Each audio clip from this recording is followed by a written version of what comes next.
Hello, my dear ladies. Hello, my dear gentlemen. Today I took a look at the list of mistresses of the kings of England. Yes, the topic of mistresses is very important. But back then, mistresses were elegant, charming, and intelligent women, while today only primitive and ugly ones are up to no good. I must add, however, that the image of a king has also deteriorated significantly today. The kings of England have always had mistresses. They were more or less influential. One of the most important mistresses in English history was certainly Anne Boleyn. Her refusal to be merely the mistress of King Henry VIII led to the divorce from Catherine of Aragon and the founding of the Anglican Church. Anne Boleyn was beautiful, charming, witty, educated, and an exceptionally fashionable and elegant figure. Anne already knew Henry through her sister Mary. Mary had been his secret mistress for 2 years and even had 2 children with him. Then she was dismissed. Anne didn't want to witness that. She didn't want to become a discarded mistress. Only when Henry treated her as the official queen did she reciprocate his advances, and she promptly became pregnant. The wedding followed. But Henry's hopes for a son were not fulfilled.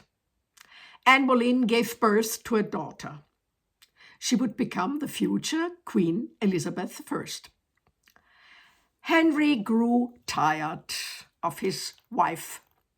She bore him no sons. She was unpopular with the people, and besides, she was becoming increasingly unbearable. Her charm had faded. He wanted to be rid of her.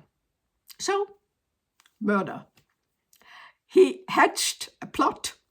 Anne Boleyn was accused of adultery and executed along with her 5 alleged mistresses. Her daughter Elizabeth was 3 years old. That's how it was back then with the King of England 500 years ago. And today, more on that later. Henry VIII was a charismatic, educated, and athletic king in his youth, who spoke several languages, composed music, and built up the Royal Navy.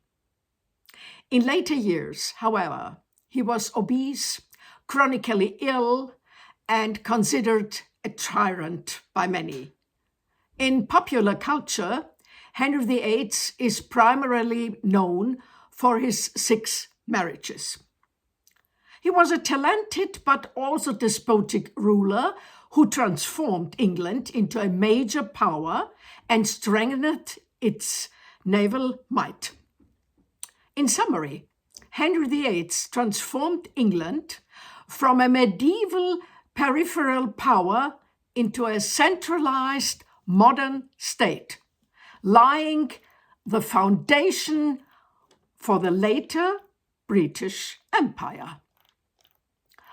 Now, let's move on to the present days. Well, different times, of course. King Charles III is the current King of England. He is known for his decades-long commitment to nature conservation and organic farming.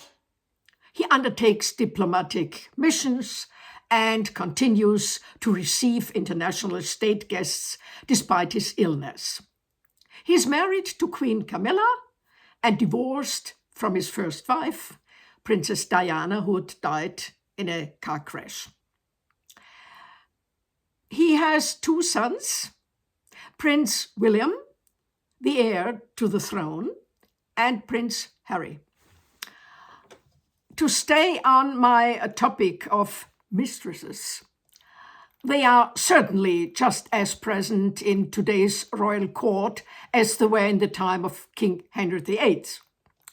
Only today they are no longer anything special, but simply ordinary and primitive women without beauty, elegance, or style, usually with dubious pasts.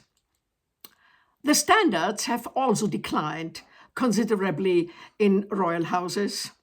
And now I come to today's video. A fairy tale.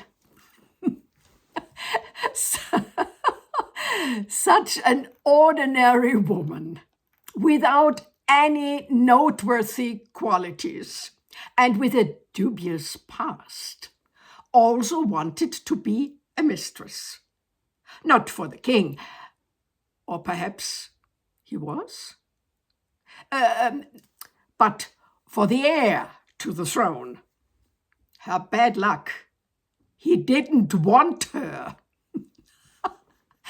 The prophet and all. She snagged the heir's brother.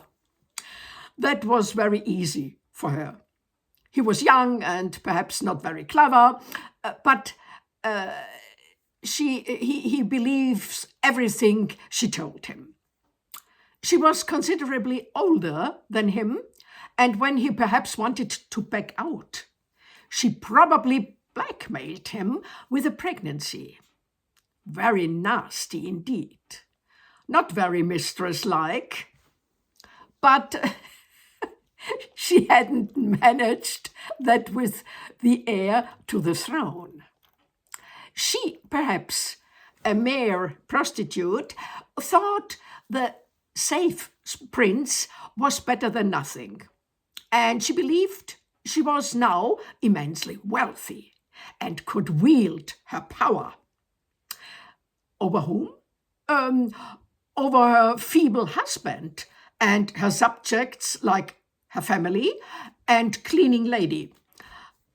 The real mistresses of 500 years ago were far superior.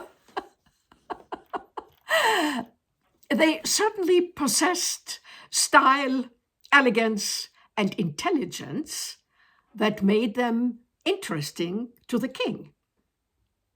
Nothing of the sort today. Today, it's just an embarrassing tragedy. Everything has sunk low, very low.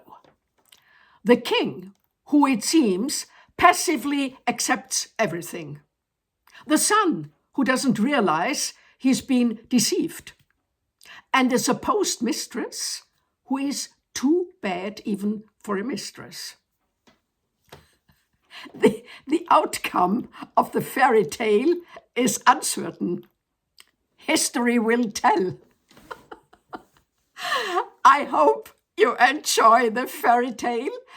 Until the next time.